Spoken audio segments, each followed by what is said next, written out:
नमस्कार दर्शकों, न्यूज रानापुर पर आप सभी का स्वागत है। हर प्रेम कहानी का अंत सुखद नहीं होता। झाबुआ में अपने प्रेमी द्वारा शादी से टालमटोल करना एक युवती को बेहद नागवार गुजरा। प्रेमी की रुसवाई से क्षुब्ध युवती ने प्रेमी के घर में घुसकर फांसी लगा ली। सुसाइड नोट में उसने लिखा कि उसकी मौत का जिम्मेदार सिर्फ और सिर्फ उसका प्रेमी शुभम राठौड़ है। मेरे जाने के बाद उसे ऐसी सज़ा हो ताकि फिर कोई किसी लड़की के साथ ऐसा न करे। घटना झाबुआ के सिद्धेश्वर कॉलोनी की है।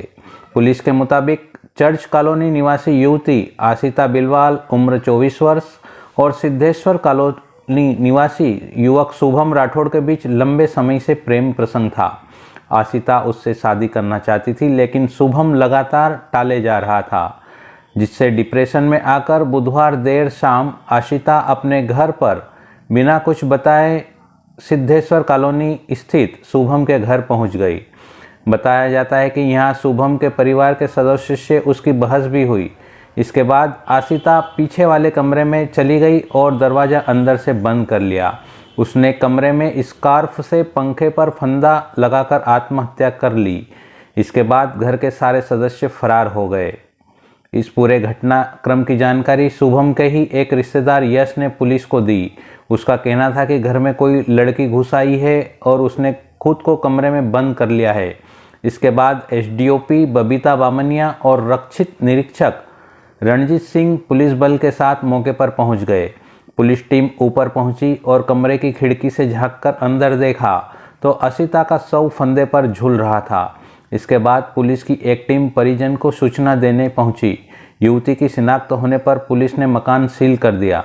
तब तक शुभम के घर के बाहर भारी भीड़ जमा हो गई। यहां आशिता के परिजन और रिश्तेदारों ने हंगामा कर दिया। उनका कहना था कि उनकी बेटी को मारकर पूरा परिवार गायब हो गया। वे तत्काल कार्रवाई की मांग कर रहे थे। जिस तरह से आशिता के पास सुसाइड नोट मिला, उससे ऐसा लगता है कि वो पहले से ही आत्महत्या का मन बना चुकी थी, क्योंकि सुसाइड नोट हड़बड़ी में लिखा हुआ नहीं लग रहा। इस पूरे घटनाक्रम के दौरान शुभम कहाँ था, उसके परिजन क्या कर रहे थे, घर में कौन कौन लोग मौजूद थे, क्या बहस हुई, पुलिस इन सारे सवालों के जवाब ढूंढने में लगी हुई है। इसका पता शुभम की गिरफ्तारी के बाद ही चल पाएगा।